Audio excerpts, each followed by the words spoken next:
Zamanakinde evdar mezun bu kamda, rexda, kulikta o meyveda lewra dara ku meyve bide tê lewmandin o dara ku meyve bide bi kevira lê tê dayîn do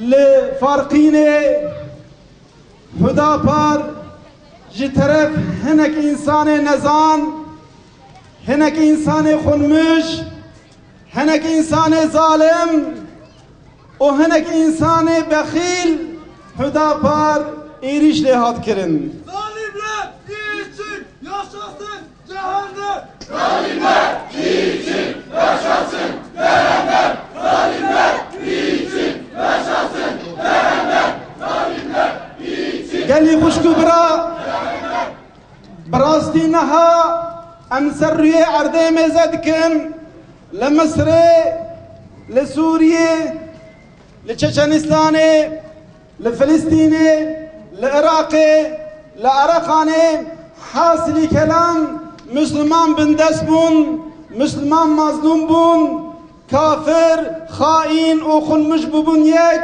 ایریشی سر مسلمان کربون لبله دوی دمیده لحرم كردستان باشور لكردستان مجي ام ميزدكنكم ايريشي اندام هداپار دكن ايريشي مسلمان دكن ايريشي مال و مالباتا مسلمان دكن ايريشي درنگ و مزگفت مسلمان دكن ايريشي پارتي مسلمان دكن برا كافر ظالم و خائن و خنمش بزنبن مسلمان بفان ايريشا هي قوت دقره هي عزت دقره وهي مزن دبه انشاءالله. تكبير تكبير تكبير.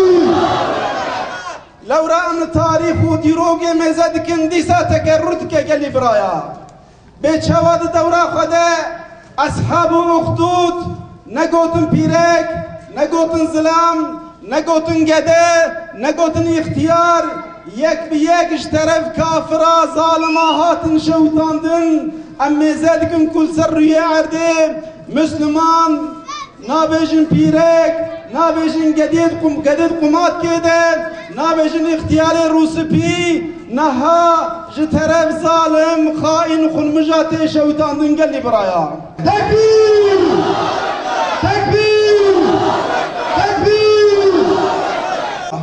دیسا برا کافر خائن و خونمش بزن بن رزیل بون پریشان بون رویان İnşallah edisa ve mizgine dedim. Birahe şeyho bidin serife. Levra Müslüman elhamdülillah he betir kuvvet girne. He betir izzet girtine. He betir kam girtine. Leve gori birahe şeyho bidin serife. Levra meksedame. Davame. Bangame. Jibo ve milletin müstez'af. Ve milletin bindest.